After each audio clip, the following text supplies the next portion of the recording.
அனைவருக்கும் வணக்கம். என் பெயர் வி டியாலி. நான் 4ஆம் வகுப்பு படிக்கிறேன். நான் இப்போது சொல்ல போற கதை எனக்கு மிகவும் பிடிக்கும். டாக்டர் அம்பேத்கர். இவர் பிறந்த இடம் மத்திய பிரதேஷ்.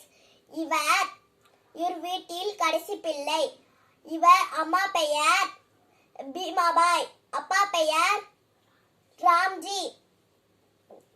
இவர் இங்கிலீஷ் மற்றும் ஜெர்மன் மொழியில் புலமை வாழ்ந்தவர்.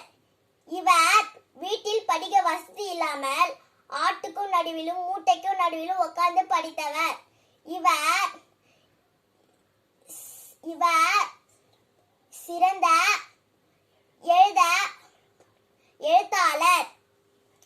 இவர் ஏழைகளுக்கு படிப்புக்காக சிறந்த போராடியவர்.